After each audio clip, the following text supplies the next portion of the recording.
یہ نماز کا جزو لازم ہے. اصل نماز یہی ہے. یہ تو بعد میں آپ کو ایک حدیث قدسی سناؤں گا انشاءاللہ، اگلا جو درس ہوگا اس کے حوالے سے بہت سی باتیں واضح ہوں گی. اس وقت یہ ہے کہ اصل نماز یہی ہے، یہ سورہ فاتحہ.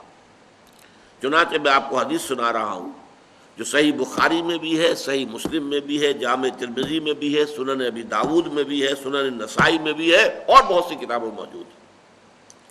اور یہ عن عبادۃ بن صامت رضی اللہ تعالی عنہ، حضرت عبادہ بن صامت سے ہے مرفوعا کہ حضور نے فرمایا لا صلاۃ لمن لم یقرأ بفاتحۃ الکتاب، اس شخص کی کوئی نماز نہیں ہے جس نے کہ سورہ فاتحہ کی تلاوت نہیں کی. اب اس سے ہمارے ہاں ایک بڑا اختلاف پیدا ہوا، وہ نوٹ کر لیجیے. ایک رائے یہ ہے آپ اگر علیحدہ نماز پڑھ رہے ہیں تو ظاہر بات ہے کہ آپ کو ہر رکعت میں خود پڑھنی ہی پڑھنی ہے سورہ فاتحہ. جب باجماعت پڑھ رہے ہیں اب کیا شکل ہو؟ امام پڑھ رہا ہے سورہ فاتحہ تو کیا مقتدی کو بھی پڑھنی چاہیے؟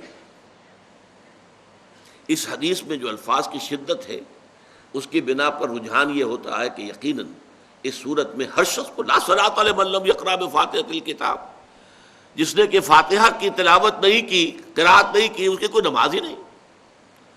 تو یہ موقف ہے امام شافعی کا، یہی مسلک ہے ہمارے اہل حدیث بھائیوں کا کہ آپ چاہے اکیلے نماز پڑھ رہے ہو، چاہے امام کے پیچھے پڑھ رہے ہو، اور چاہے امام جو ہے وہ جہری رکعت پڑھا رہا ہے اور چاہے سری رکعت پڑھا رہا ہے.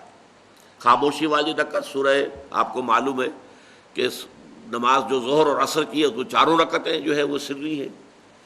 مغرب کے اندر آ کر دو جہری ہیں ایک سری ہے، عشاء میں آ کر دو جہری ہیں دو سری ہیں، سورہ اور نماز فجر کے اندر دونوں جو ہیں وہ جہری ہیں. تو چاہے جہری ہو چاہے سری ہو آپ کو بھی لازماً جو مقتدی ہے اسے بھی سورہ فاتحہ پڑھنی ہوگی.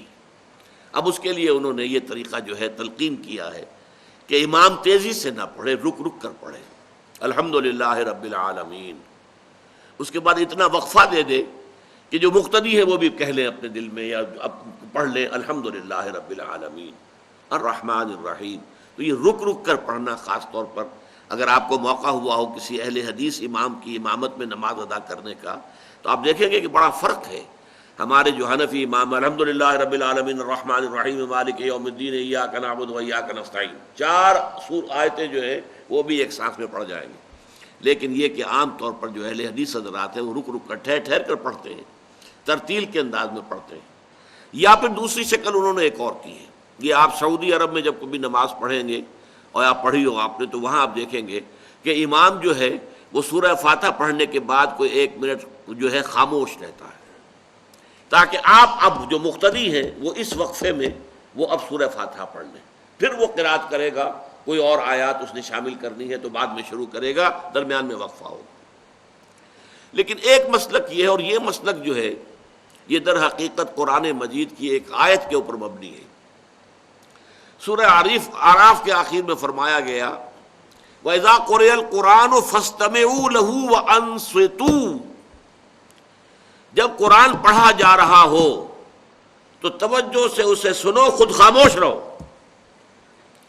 اب یہ قرآن مجید کی آیت ہے. اس کے بنا پر ایک رائے یہ ہے کہ آپ امام کے پیچھے سورہ فاتحہ نہیں پڑھیں گے.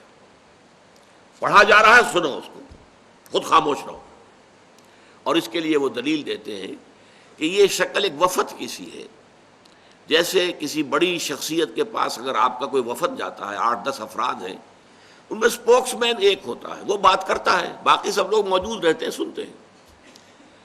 اسی طریقے سے امام جو ہے وہ گویا کہ آپ کا نمائندہ ہے اور وہ پڑھ رہا ہے الحمدللہ رب العالمین الرحمن الرحیم مالک یوم الدین.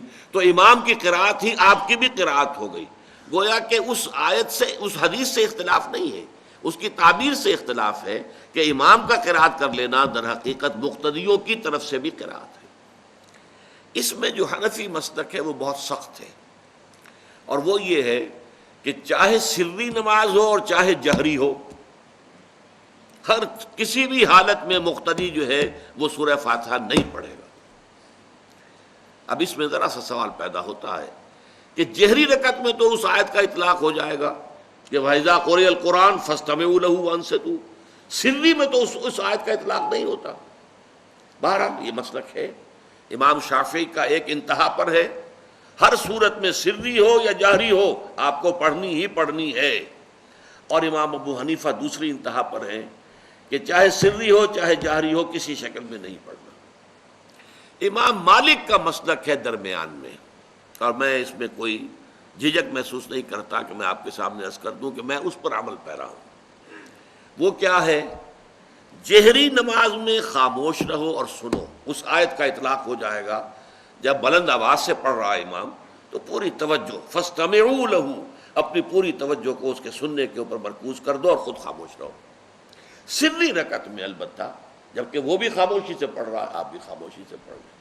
بہرحال ان چیزوں میں میں نے یہ سب کچھ بیان کیا ہے تو اس سے جو میرا مقصود ہے وہ یہ ہے کہ معلوم ہو جائے کہ اس میں کوئی بڑی بنیادی بات نہیں ہے، نہ یہ کہ جو حنفی ہیں وہ اس حدیث کا انکار کرتے ہوں کہ لا صلاۃ لمن لم یقرأ بفاتحۃ الکتاب، کیسے وہ انکار کریں گے، اور نہ ہی کوئی جو حنبلی ہے یا اہل حدیث ہے وہ قرآن کی اس آیت کا اختلاف سے جو ہے وہ اختلاف کر سکتا ہے کہ اذا قرئ القرآن فاستمعوا لہ وانصتوا، لیکن یہ کہ اس کے پھر اس سے جو احکام کا استنباط ہے اس میں اختلاف ہو جاتا ہے، تو اس کو نہیں سمجھنا چاہیے کہ یہ کوئی بہت بڑی اہمیت والی بات ہے۔